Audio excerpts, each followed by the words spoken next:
This closing session it might possibly be the most important of the entire conference, to be honest. Our focus is around mental health and well-being because, as we all know, what good is a farm without a farmer? And that central element of any farm, the farmer, has to be both physically and mentally resilient. And we all know that there are certain times of the year, especially when you're seasonal calving or anything like that, that certain pressures can come on. And we have two excellent speakers today. Dr. Paula Carroll beside me is a specialist in health promotion with a keen interest in men's health, facilitation skills and developing emotional intelligence, as well as being a dairy farmer. And we also have Will Evans, and as everyone knows Will at this stage, he's a beef and tillage farmer in beautiful Wales, and he's known for his exploits on podcasts such as Rock and Roll Farming, the Kite Consult podcast, and he writes for the Farmers Weekly. He's a proud dad of 4, and he's married to the lovely Sarah down there.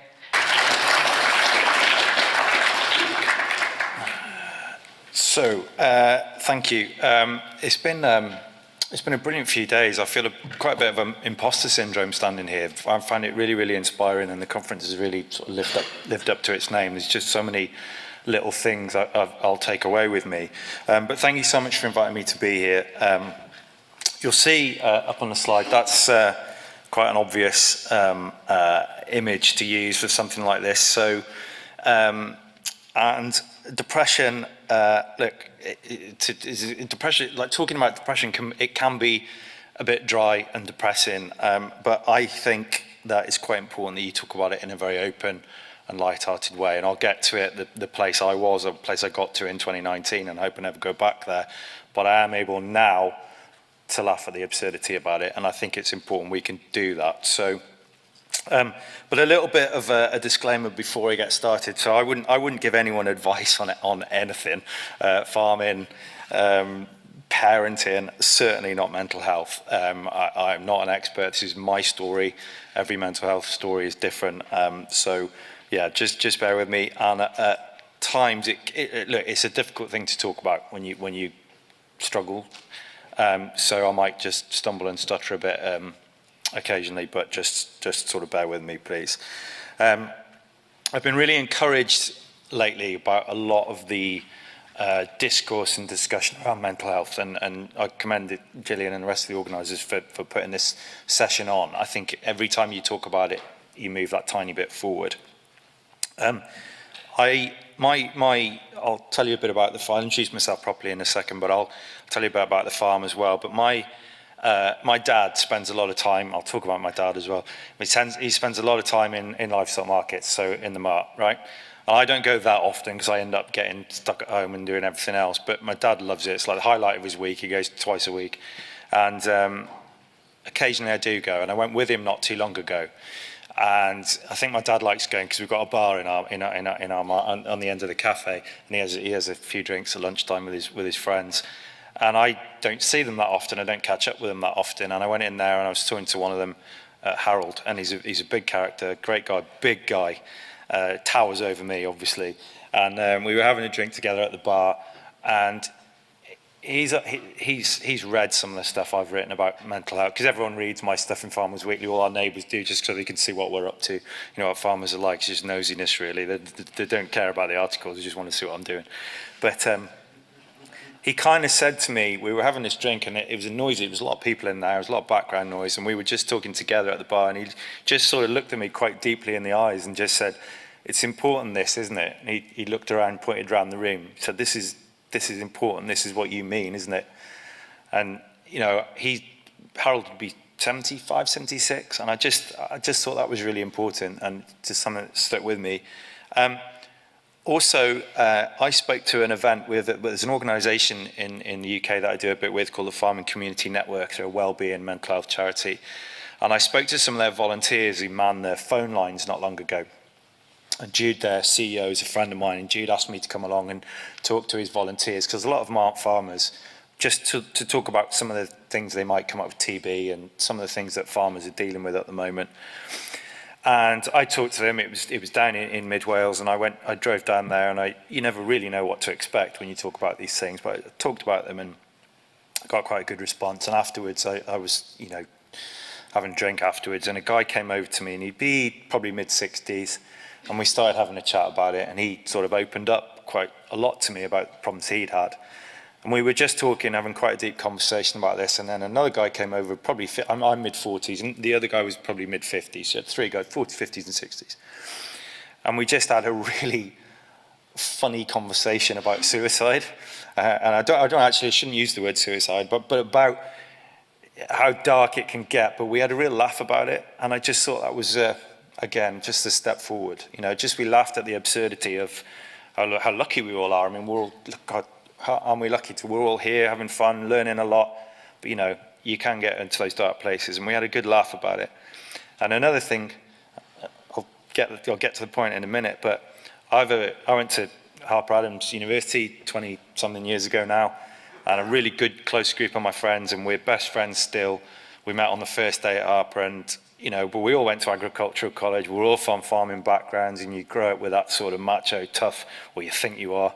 You know, we all played rugby. We all sort of think we have this image of ourselves, don't we? And one of the guys shared a video, and it's called A Dying Breed, and you'll find it on YouTube if you want to look at it. It's pretty hard hitting, but it's a film about an American farmer in the Midwest, in the States.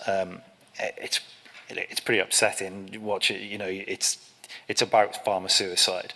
But my friend shared it to the group and said everybody should watch this, and we all did, and we ended up having a very sort of open conversation about it. But I just feel that all those things show that we're slowly moving in the right direction with the way that we're communicating about it. So I'm going to, as I said, I'm going to speak very openly and honestly about my experiences. I always try to be honest. I always speak from the heart, wear my heart on my sleeve. If you've ever had the misfortune to read some of the stuff I write in the Farms Weekly, you will know that I'm always gently kind of mocking someone, usually myself. I don't take life very seriously. I don't do much on social media now, and I'll talk about that as well for mental health anymore. But if you ever followed me on there again, you know I tend to laugh at life.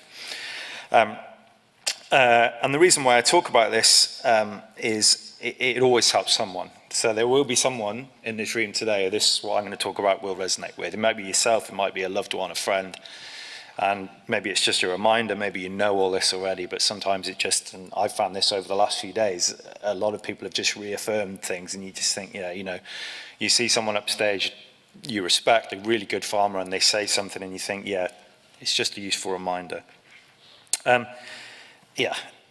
So before I introduce myself, I'm just going to ask you, you're really going to hate me now, but I'm going to ask you to, and no one likes audience participation, do they? But I'm going to ask you to just do something quickly, and apologies in advance. If you know somebody in the farming community, whether it be a friend, a family member, an acquaintance, if you know somebody in the farming community who has had problems with their mental health, at any time, whether it be in the distant past, whether it be recently, could you just stand up for me, please? Okay, quite a lot. And could you remain standing if you know someone in the farming community, again, friend, family, acquaintance, neighbour, if you know someone who's taken their own life? Okay, so just over half the room. So we've got a problem, haven't we? It really does back up a lot of what Paula was saying. So no, thank you. I won't ask you to do anything else. It's just a really good visual, I think. It just tells its story, tells its own story. So here I am. That's my family. I noticed, by the way, every speaker's got 3 or 4 kids, but we're all just doing our best for the population growth. But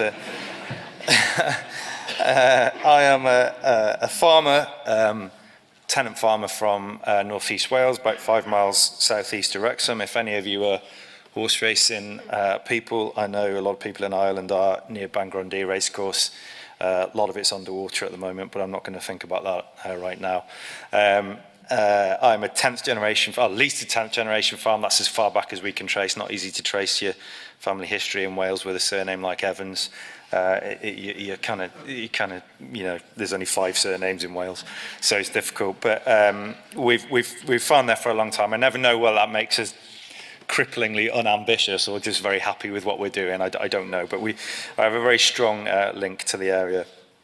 Wrexham, of course, centre of the known universe. Now, if any of you are football fans, if you've seen the Netflix documentary, nobody knew where Wrexham was until recently. My wife and I went into Cork on Wednesday when we got here, and I had a Wrexham hat on, and a guy stopped me in a cafe and just wanted to talk about the Netflix doc, so, which was very exciting for me. You'll see 4 girls. Because this is a dairy farming conference, I can use my joke. We have 4 good, strong heifer calves, 4 in 5 years. So if my wife and I were cattle, we'd be in a CMEX catalogue. She's sitting right there, so I'm going to stop with those analogies now. We all like to use calving to give kids, don't we, dairy farming. So I'm an ex-dairy farmer, by the way. I'm not anymore. We farm beef, cattle, arable crops. We do a bit of contracting. I'm just in the process of potentially going into some kind of agreement with my in-laws, with my father-in-law. God help me, my family aren't enough. I'm now going in with my in-laws, so family farms, the joys. But we've got a lot going on, a lot of options to look at over the next few weeks. And actually been really useful. That last session on succession was very, very useful. Gave me a lot of tips on that, mostly around communication, those open communication channels. But then, I've kind of accidentally fallen into other stuff as well. So I used to do a podcast called Rock and Roll Farming, which I started in 2017 when no one had heard of podcasts. I was sort of had this idea, like, wouldn't it be great to, there's so many human interest stories in farming families, first generation farmers, multi-generational farmers, wouldn't it be great to just hear their voices and put them out there and talk to them? And just, I'm very proud of farming. I get very frustrated by a lot of the misconceptions that are out there. So I just wanted to sort of have those conversations, put them out there. And it went, I didn't think it would go very far, and it kind of did in the end. It was an incredible experience. I loved doing it. And then I got asked to write for the Farmers Weekly, which is a miracle. If my English teacher ever knew I was writing for because I spent all my time in school looking out the window and just looking at tractors. So, that's a very unexpected development, but I love doing that as well. It's a real privilege. And then I've just done 3 years in Oxford Farming Conference Director. No idea how that happened. Ended up chairing the conference because no one else wanted to do it, I think. But it was great fun. And then Becky Leach would kill me if I didn't mention the Kite podcast. I've had a lot of people mention it over last night and yesterday. So the Kite podcast, which I co-host, and everybody just wants to ask about Chris Walkland because he's the star of the show. But it's a really cool thing to be involved with. I'm, as I said, a 10th generation farmer, and I am from a very long line of tracing my family. I'm a bit of a history nerd as well, so I know this stuff, and I'm not going to bore on about it, but I am from a long line of farmers, butchers, miners, a lot of miners, some soldiers, including a couple of decorated war heroes, and pub landlords. So that's like pretty much my family history, going back as far as we can trace. Just hard working people. And by the way, probably even harder, probably even tougher women. I think a lot of them probably had quite a lot to put up with. But that legacy of those kind of dead ancestors, I think, often hangs over us in farming. We feel like we've a huge amount to live up to, especially in multi-generational family farms. We never want to be the one who sees it go. And I think that's sometimes we put way too much pressure on ourselves. And it was really interesting, again, some of the sessions this morning. We talk about with our kids, if they want to farm, I will support them 100%. If they don't, it's fine as long as they're happy. I really like, by the way, I saw a thing, I must have seen it on social media. There's a really cool, talking about my family and my ancestors, a really cool Gaelic Irish phrase. I'm going to butcher the pronunciation, but it's Celestu, who do you belong to? And I think that's just a really lovely way of thinking like that. And those are the people I belong to, those are my people. So, by the way, I'm fairly sure some of them probably had depression, hints of little family stories, but nobody talked about it in those days, didn't they? So I never thought I would have depression ever. I used to talk to people on the podcast about it. We had some really good discussions about mental health, and never occurred to me. I'm always been a little bit up and down, but farming, we have a lot to deal with, but I never thought I'd ever have depression. Always had a lot of empathy for others with mental health struggles. It was always something that I always felt, God, it must be so hard to be in that place. I always had a lot of empathy about it. And I remember my wife and I met in Young Farmers, in our Young Farmers clubs when we were quite young. And when I first started in Young Farmers, when I was about 16, one of the older members at the time, he was probably like 22, 23, seemed ancient to me at the time. But he had some mental health challenges. But in those days, we didn't even call it that. I don't know what we call it. It would be these absurd phrases, so-and-so, he has a few problems with his nerves or something like that. These kind of odd phrases that he used to use, and I don't think there was any help or support for him. I think he just kind of had to deal with it. And I often think about him, how that language has changed, I think, for the better. Obviously, look, depression can be caused many things. It can be a relationship breakdown, death of a loved one, financial pressure. With me, it was more of a sort of creeping sense of sadness. So I was having a lot of problems. So that's flooding, relevant at the moment as well. So 2019, we'd had a lot of flooding throughout the year. We had flooding in the spring, we had flooding in the summer, we had flooding in the autumn, as you can see. Now, we farm 2 farms. The River Dee runs through the middle. If you know geography in North Wales, if it rains in Snowdonia on those mountains, all the water comes down to us. We live in Lower Dee Valley. We're about 60 feet above sea level, and it's great. We're very fertile land, brilliant, it's fine.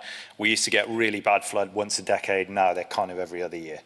So, whether that's climate change, whether it's river management, I think it's probably an element of all of it. But whatever, it's forcing a lot of us a lot of different thinking at the moment.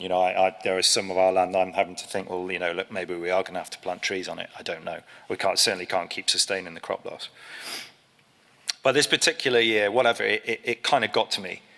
And that's farming, isn't it? Weather events, we like working with the weather. It's a challenge. I've been reading rereading my grandmother's diaries again lately.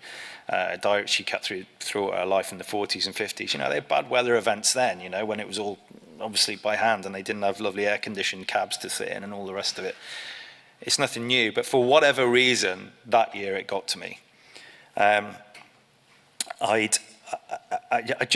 began, and again, Paul was just about not sleeping. I was worried about it all. I was worried about the crops. I was worried that we were losing money. I started not sleeping. I'd be lying in bed at night just churning this stuff over, and then I got physically tired, and then I got mentally exhausted, and it kind of all built up. And I'd taken on way too much as well. I do sort of, as I've said, a few bits of wider industry stuff, and I think I was going through a bit of a still am going through a bit of a midlife crisis. That's why I'm up here talking to you. But I'd said, yeah, I was trying to challenge myself, and I said yes to way too many things. So I was doing the podcast every week. I was really trying to put an episode out every week. And I was getting lots of, it was brilliant fun, and I was getting loads of emails, messages. I love listening to the podcast. I look forward to it all week, and that's awesome. But I was putting so much pressure on myself to try and do that really well. I felt like I wasn't, I was then, because I was putting a lot of time into that, I wasn't maybe on the farm as much as I needed to be, dealing with all these problems. I wasn't seeing my wife enough. I wasn't spending enough time with the kids, and I felt like I was trying to be in all things to everybody, and I just began to feel massively like I was letting every single person in my life down. And it just built and built, and I wasn't. That's the thing. I wasn't letting people down, but I felt like I was.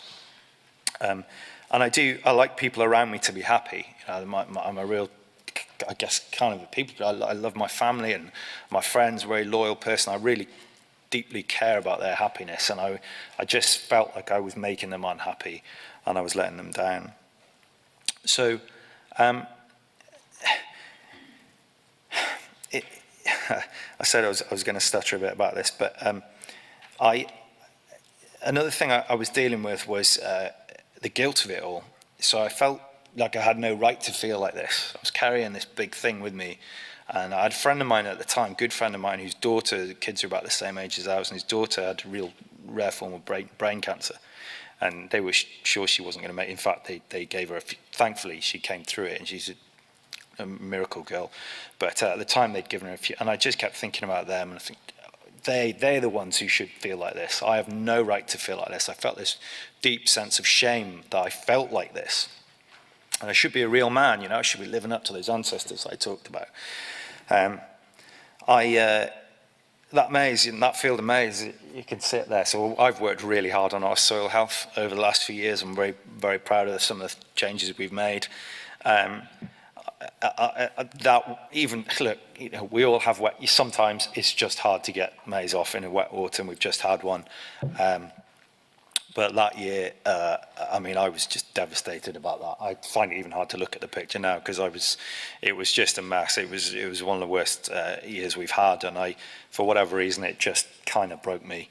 I made the mistake, as I said, I'm quite an open and honest person. Well, I'm up here talking about this now. I've always tried to be quite open on social media because I feel like sometimes on social media, Facebook's terrible for this. People post those wonderful pictures, don't they?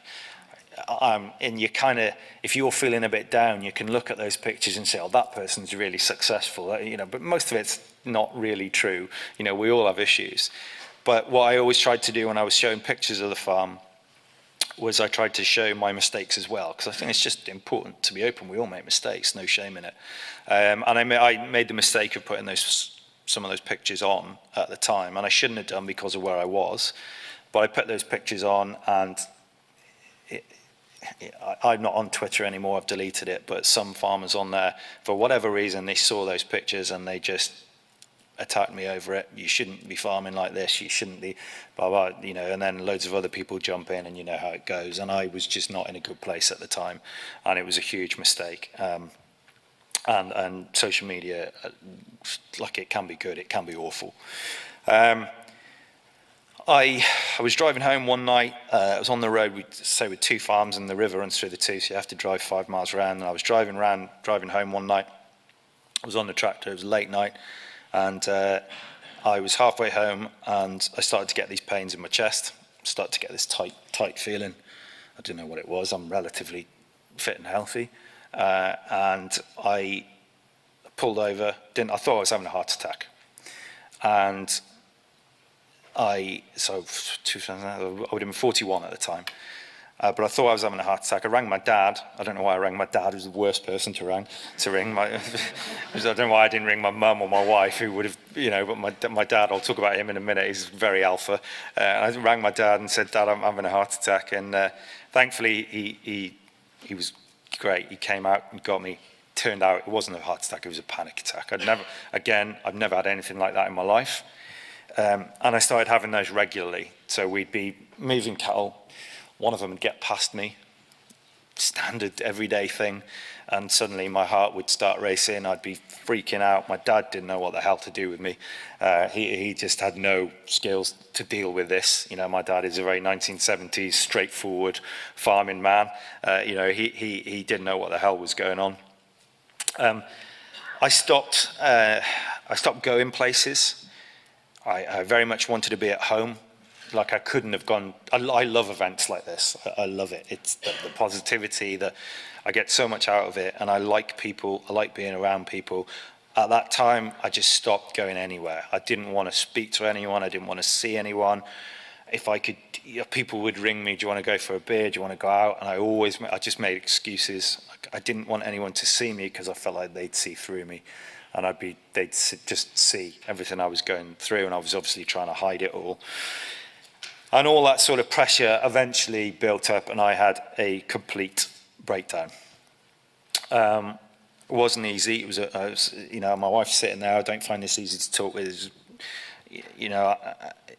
One of the things I think sometimes with this kind of thing, it's almost, well, it is worse for the partners and the rest of the family. Obviously, we're young children.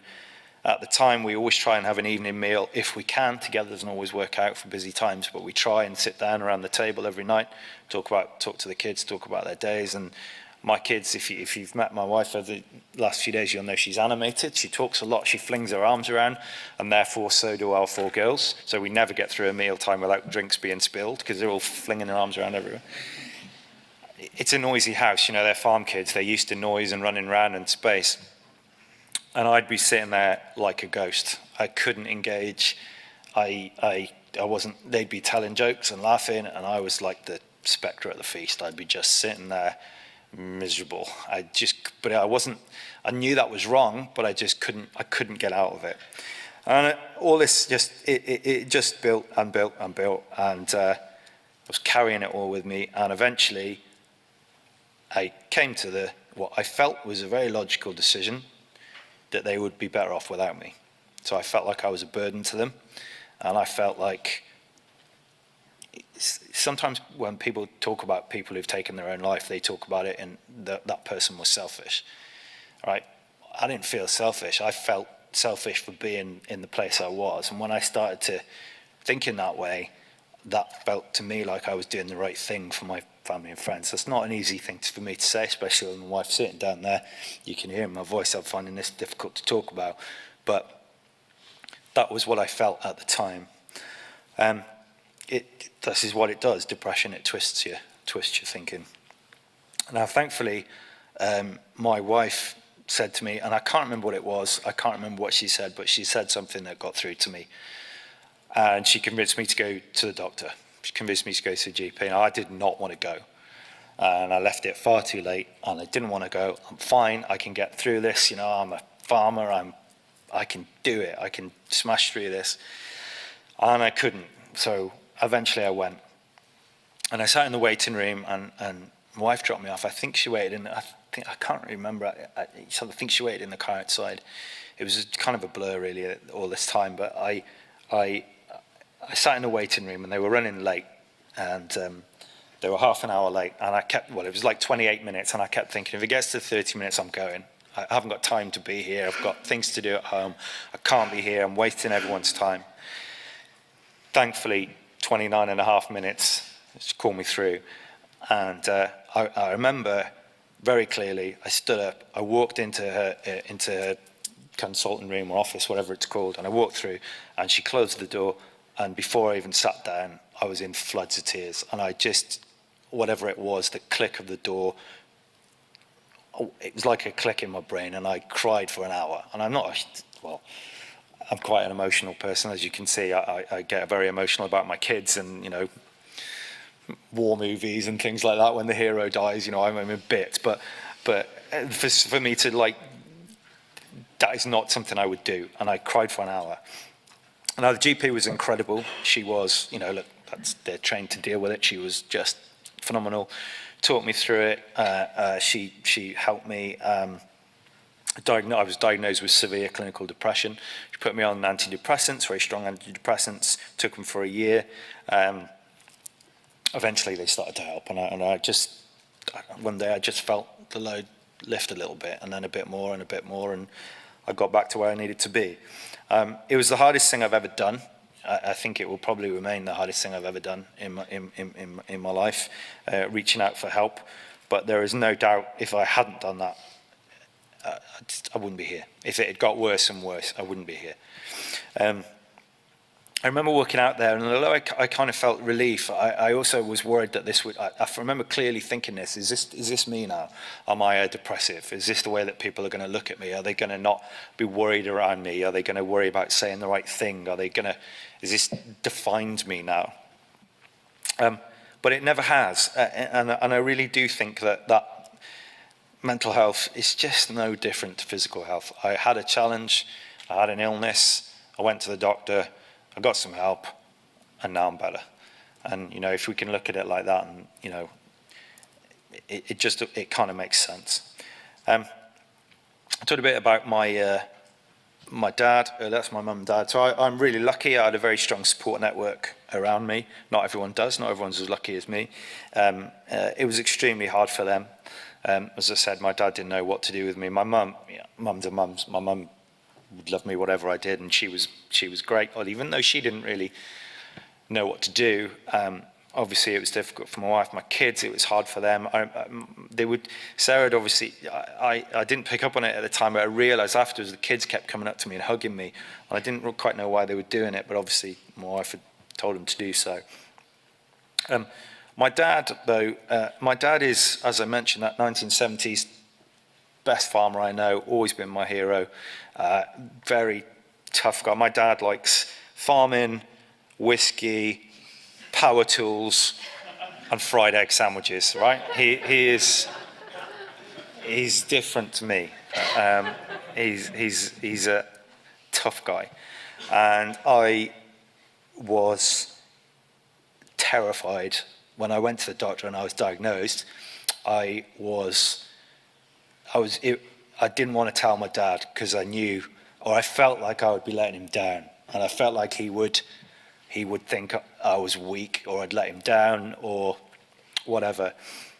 And that was the most difficult thing. But when I did tell him, I was wrong to think that, because he was amazing. He was brilliant, and he couldn't have been better. He was hugely supportive, and now, as a result, we are closer than ever.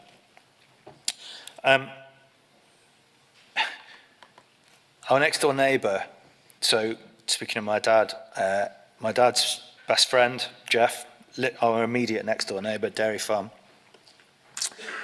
I'd known Jeff my entire life since I was a baby. And a few years ago, now Jeff was a big guy, always in the pub at the local point to point, be in the bar buying everyone drinks. He had 3 wives, not all at the same time, but 3 marriages. Remained really good friends with, he was that with his ex-wives. That really big extended family. Everyone loved him. Amazingly talented, brilliant farmer. Really talented welder, fabricator, very practical sense, but also quite artistic. You could go to their farm and there's this stuff he made everywhere, it's amazing guy. And a few years back at Christmas, he didn't turn up for milking one morning. He lived in the farm just up the road. His son Dave, who's my age, is in the farmhouse. And Jeff didn't turn up for milking one morning. And really unusual, because even if he'd been in the pub, till late the night, dairy farmers, you will know, you get up at the crack of, you party hard, you work hard. You often get in at the middle of the night and then you get up to milk early next morning. But he didn't turn up, and Dave didn't know where he was. And you can guess where the story's going. Dave eventually rang him and he didn't answer, and he drove up to his dad's house, and he found his dad hanging in the workshop in his garage. Now, Jeff, nobody knew Jeff had any issues at all. He was a smiley, happy guy, happy in his job, children, grandchildren, same age as my dad. So at the time, he would have been in his, I guess, mid to late 60s. And it just left such a hole in our community. He was so well liked and respected. That's the yard of their farm. So we had a tractor run. He loved classic tractors.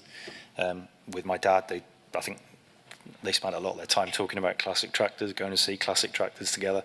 And we had a tractor run for him. And that's just a fraction of the tractors that were there. It kind of went out into the field. There was over 200, and people came from far and wide, and we raised a lot of money for a local charity. But I took that picture. I went up into you can see those round windows on the brick building on the far side. I went up to onto one of the buildings up there, and I took the picture, and I just stood there thinking, oh, Jeff, why aren't you here? You'd have loved this. Seeing all those people running around, your grandchildren running around the yard, and I just wish he'd known how much he was loved and respected, not only by his family, but the area that he lived. And my kind of point with all this is you don't know who's suffering. You have no idea what people are going through. And sometimes the people who look the happiest and the most successful, and you kind of look at them and think they've got it all going on. I wish I was like them. It's not always the way it is. Sometimes people, they're just very good at masking it. So I'm going to show you a picture now of when I was at my worst. So brace yourselves. Brace yourselves for this picture. This is not pretty. This is me when I was at my worst with depression. Okay. And I was at my worst then. So at that time when that picture was taken, and there's a guy holding a beer, riding an inflatable unicorn in a swimming pool in Portugal. And, he looks pretty happy, right? But I was not happy at that time. At that time, I was having serious thoughts, I was in a pretty dark place. So the people around you, they want the best for you. They care about you more than you think. I had a friend of mine that I opened up to two people when I was depressed. One of my best mates and a guy who was a really good friend, but not, I don't know what, for whatever, I think I knew he'd struggled in the past, and I opened up to him eventually.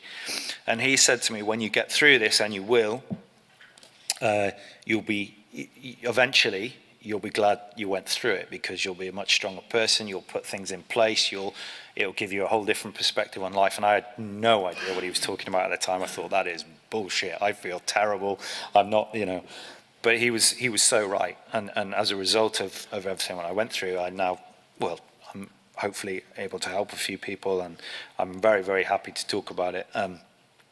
But I've also put things in place myself. It kind of never goes. I am fine on a scale of 1 to 10. I am 10 now. I'm flying. I'm excited about the future. I'm in a really good place. But the reason I think is that I'm wary about it still is it can stay with you, and it haunts you a little bit. I never want to go back there, and I'm always wary of it coming back. So I do a few things to sort of keep an eye on that. I did the London Marathon a few years ago, which had been a bit of a life ambition for me. That's the girls cheering me on, and seeing those on they were there on, I think it was about 22 miles when I was exhausted, mentally and physically exhausted, and I sort of ran past them, my girls, and immediately burst into tears. But it's amazing, it was just a really cool thing to do. I try and find some headspace. I'm doing a bit of. There's a farmer in South Wales, Reese, Cattle Strength, and I got in touch with him. He does personalised workout. You can tell by my rippling muscles. I've been working with Reese, but it's been just a really. He's done this program for me. Works around family and friends, and I get that time every night where I just stick my phone down and do a bit of physical and mental exercise. It helps me a lot. Just those little good habits. I'm on a really 290 something day streak on Duolingo with Welsh. I'm trying to eat more healthily. Well, I wasn't at the time. Never used to eat breakfast. No time for breakfast. No time. Burning daylight. Got to crack on. I eat my breakfast now properly. This sounds like a little thing. It's a big deal. I feel better for it because I'm physically, and it's just those little small victories every day. Those little small victories can add up to something big. I try and spend more time with the kids. I'm trying to take them places. I love that time. My kids all do different things, so we're forever running them around different sports, and that time where you're just taking them places and you get time to have a decent conversation when you're driving, or when I'm driving, and I'm giving them what they would think is probably tedious dad advice, and asking them questions. How was your day at school? Fine. And I'm trying to get information out from parents of young children will know what I'm talking about. But I love that, and I really try and make an effort with that now. I also coach at the ever so elite level of under-8s girls rugby, which is my thing that I found. 3 of my girls play anyway, so I was there anyway, and they were looking for parent volunteers, so I kind of got to help. So I did. I love it. We live in Wrexham is a post-industrial town. There's a lot of. I love it. I love my own town. Love the people. It's got a lot of social problems. A lot of the kids, a lot of those kids, single mums, broken homes. Their mums are working all hours to make a life for their kids. And it's a real privilege to get the chance to work with them, and a lot of them haven't got any male authority figure in their life. It's just a real privilege. They're amazing. It's hard sometimes when it's like a full moon or something and they're all wild, but it's an amazing privilege. I love doing it. It makes me. Sometimes I'm like busy. I haven't got time to go to training, but every time I go, I come home feeling happy. I've done something good. I'm not on social media much now. I just, as a result of a few things that happened, I think social media can be a really positive place. It's been really nice. Actually, I've met a few people last few days who I connected with on social media over the years. That's always lovely. Gillian and I met, on social media. It's great, but it can also be a dark place. I think you have to manage it carefully.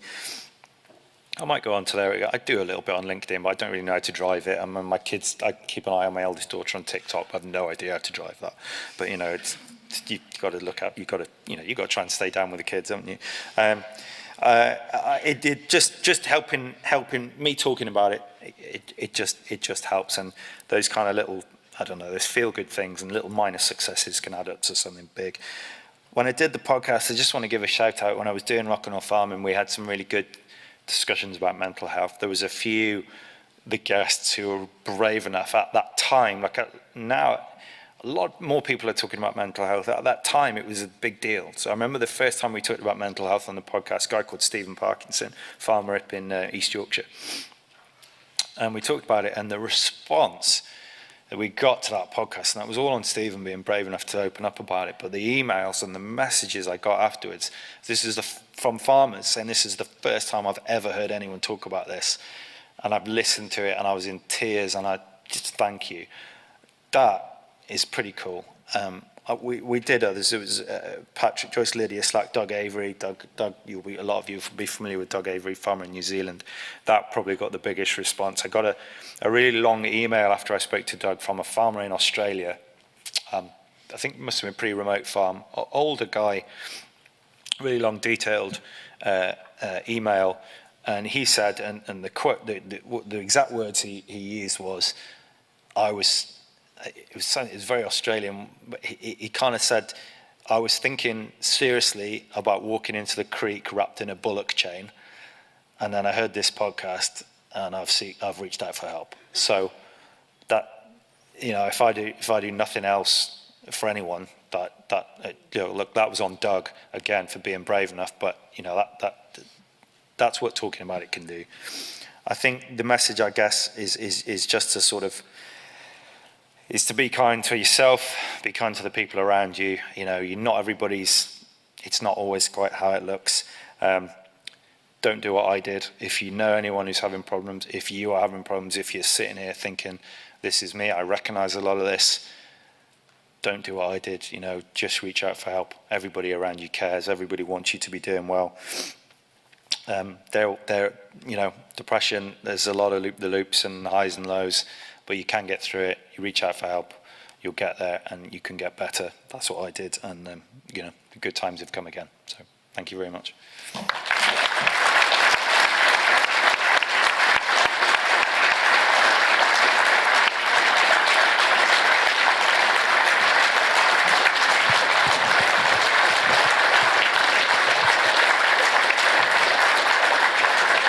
Thanks ever so much.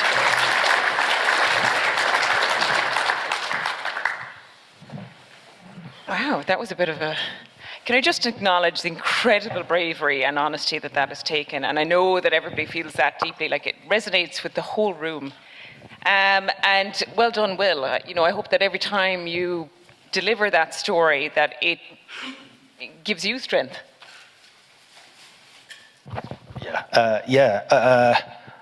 Yeah, I think so. I find it quite emotionally draining, to be honest, talking about it. But as I said, if something good can come out of something bad, then that's got to be a win, hasn't it? And it's turning a negative into a positive. Yeah, and normalizing that conversation around mental health, and that was our big aim today, to normalize the conversation around mental health and not to use those euphemisms that people have used before, they suffer with their nerves. But it can be difficult to bring this conversation up, and even overwhelming at times for people, because sometimes, as you said, it was a great point about, that Paula said there, is the last thing to realize that your whole body could be shouting out. You're showing that your back is creaking and you've got gut issues or whatever, and your body's screaming to you, I'm under pressure, I'm in stress, but your brain isn't really acknowledging or dealing with it. Your brain's in denial about how you're feeling. And did you find it very difficult early on to open up about your struggles and when you started out? I made the mistake of talking about it far too soon. I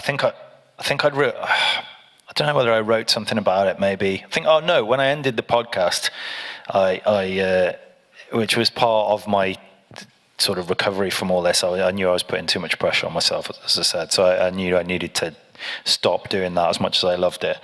And I think I sort of alluded to the fact, certainly, that I'd had some challenges. And then somebody asked me if I'd be willing to speak about it, and it was a webinar, I think. It must have still been in COVID. And I agreed to do it. I said, of course I will. I'm happy to help. I'm really happy to do this. And I did. I spoke about it. I was very honest about it. And I quite badly spiraled afterwards because I hadn't dealt with it. I hadn't processed it. It brought back a lot of very bad memories. And it was just way too soon. I have dealt with it. Now, don't worry. I'm not going to go. I'm fine now. And I've talked about it a few times since. But yeah, I think it took me a while to come to terms with it. And Paula, to go back to what you're saying, like I'm originally I studied as being a vet, and within veterinary, in the profession, it's one of the highest rates of suicides than any other profession. And then I came into being a dairy farmer, and there are huge benefits being involved in agriculture and being a farmer. You're your own boss. You're dealing with livestock, and there's nothing beats the feeling of standing out in a field in the middle of June. You're looking at cows with the shine on their coats. Everything's going in calf. There's silage is cut. You've that smell in the air, and you could just bottle that up and drink it for the rest of the year. It'd be great. But on the flip side, you go to March.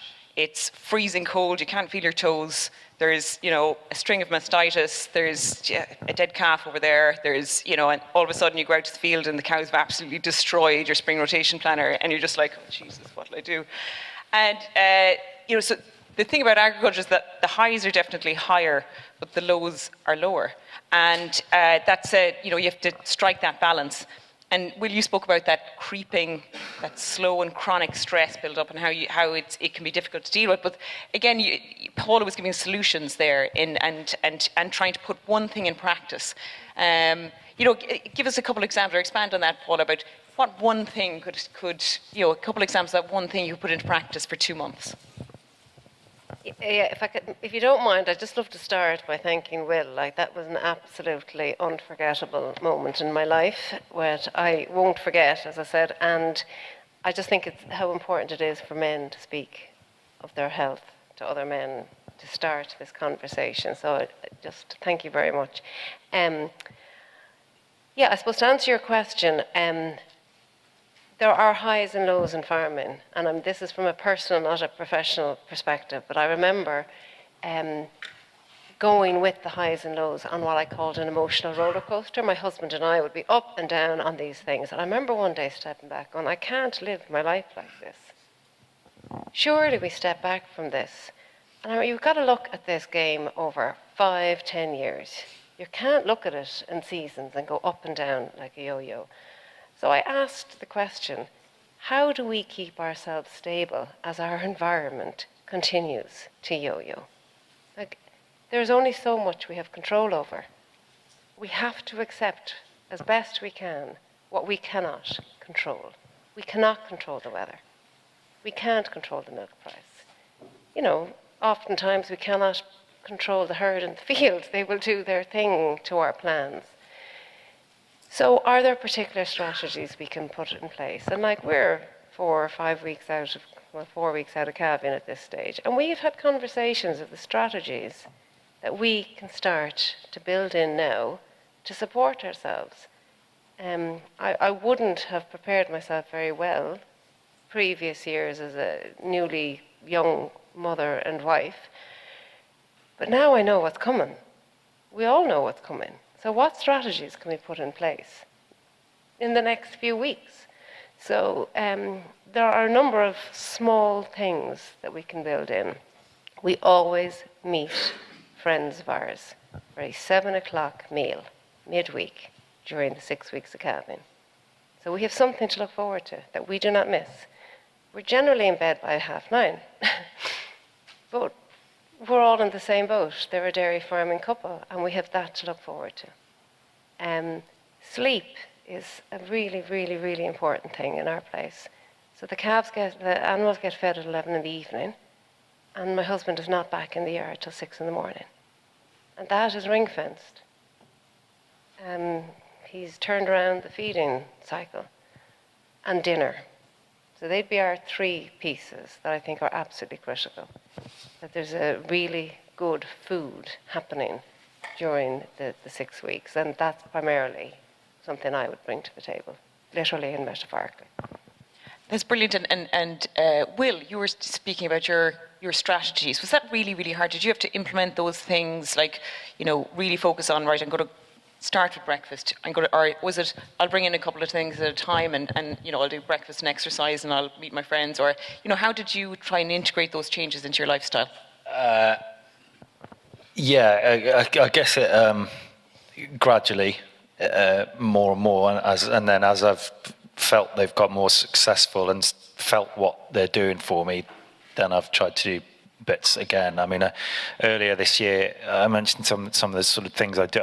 I realised I'd got a lot going on. I was starting to feel a little bit overwhelmed in kind of April, May, and that's when I got in touch with the guy I mentioned who does the online fitness training. I had no time for that. I was busy. I had so much going on, but I realised now, which I wouldn't have done in the past, that extra time every night has then made me better at everything else and made me able to manage all the other stuff. So it can feel incredibly difficult, and it felt like a big step. I thought, because I've made these mistakes in the past, am I adding to the burden again? Is this, you know, I worried a bit about it, but it was one of the best things I did. But it doesn't have to be that. As Paul has just mentioned, sometimes it's just meeting friends. It's making time, isn't it? It's just catching up with a friend for a drink, playing a round of golf, whatever it is you're interested in. It's just, you know, reading a book or whatever, going for a walk with a dog. You know, it's important. Is there any questions? Here we go. Yeah. So thanks. What a fantastic insight, and very touched by your story, Will. And there's a few of us in the room here who lost somebody before Christmas, who took their own life and didn't see it coming. A real close friend didn't see it coming at all. And your story about Jeff, I just thought, like, what, you know, one thing is still raw, and we're thinking, like, why? But also, do you think you'd be better equipped now to sort of spot the signs of that, or, you know, would he have slipped through the net? Was he too good at covering it up? That was just a question, really. I don't know with that specific.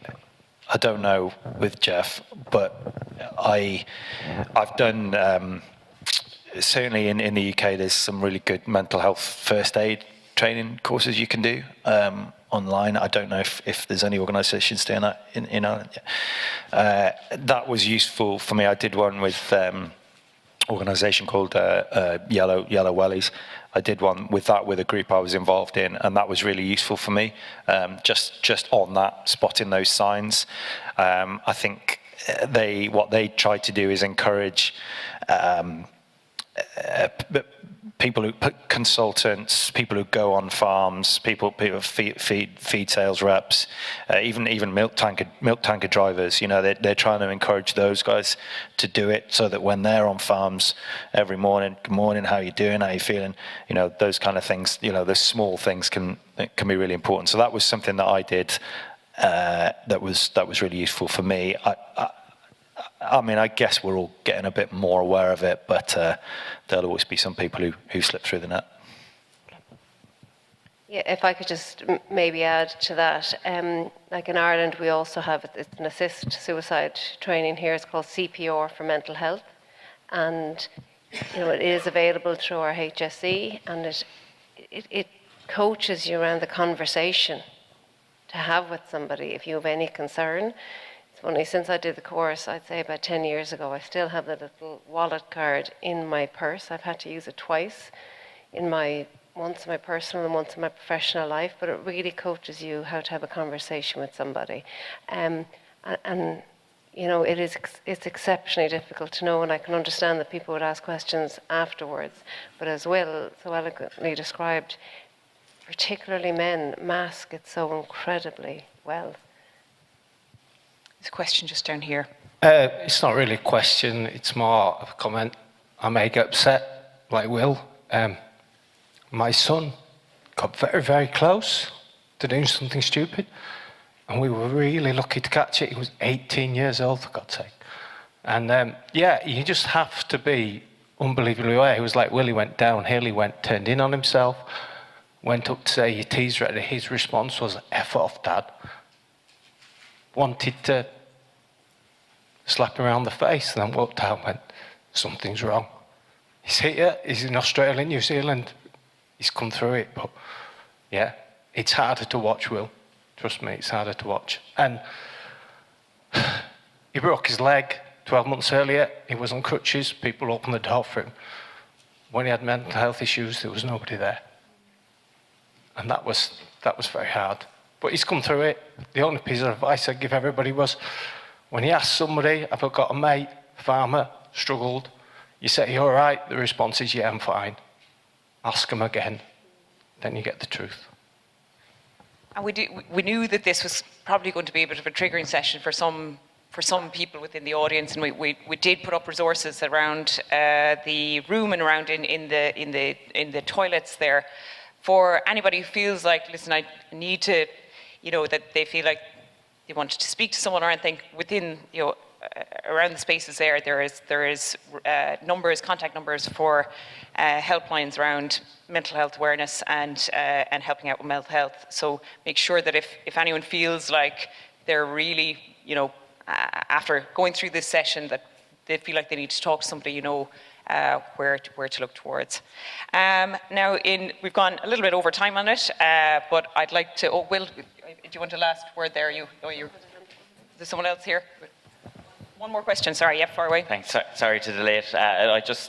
Thanks again to Will. To my knowledge, I think it's the first standing ovation I've seen in a Positive Farmers conference, and it was well deserved. And I also want to thank Gillian on behalf of everyone, because it was Gillian who suggested Will, and I think this has been a fantastic session. So thank you for your leadership on topic, Gillian. And yeah, I think it's really struck a chord with everyone. And my question, maybe I think both Will and Paul could address it, is I read a very good article once, and it said resilience is how you rest, not how you recover.